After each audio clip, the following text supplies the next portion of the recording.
Welcome back, YouTube, to another episode. In this episode, we're here with the Civic Si. It's a 2012, and we're going to do a rear I-box sway bar to help this car hit the corners.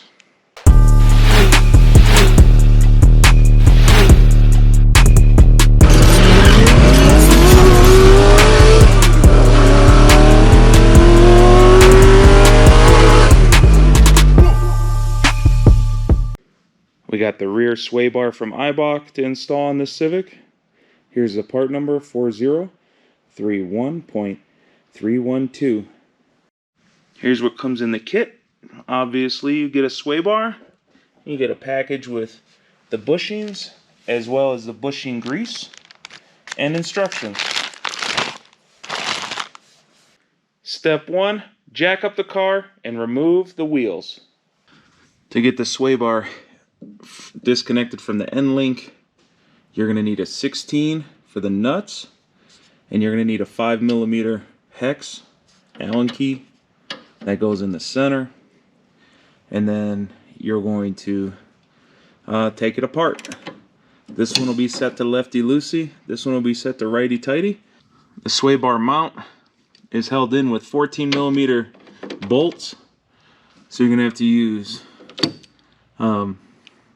a ratchet of some, whatever tools you got, obviously. 14 to take out both top and bottom bolt. It's kind of tight on top, so you won't be able to use a deep socket on top, but yeah, just remove both on both sides. The sway bar is covered up by this deal here, so we have some clips and we have some 10mm bolts, and then this piece will just come out. Slide the end links out of the hole, and now it's just sort of sitting here. So now we should just be able to grab it. Do a little bit of finagling.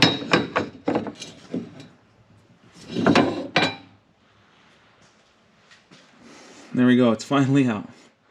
Here's a comparison with them put side by side. So this is the driver's side here. I have this laid out just like it was installed in the car. So you just want the bends to look the same. Now I'm going to take this grease here, lube the crap out of the inside of these inserts, and slide the inserts over the same area. Then we're going to steal the metal shackles off of the old one, put it on top of the new one, and then put the bar back inside the car.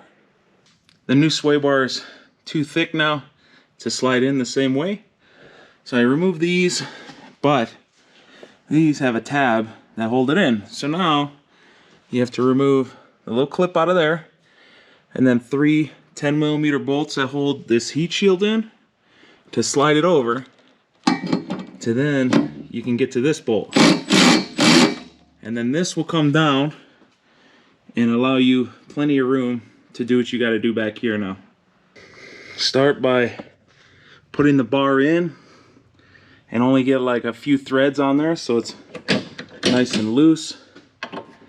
We're gonna set it to the tightest possible setting, which is the inside setting here, and then just take this guy out, slide it through, put this on hand tight like so on both sides.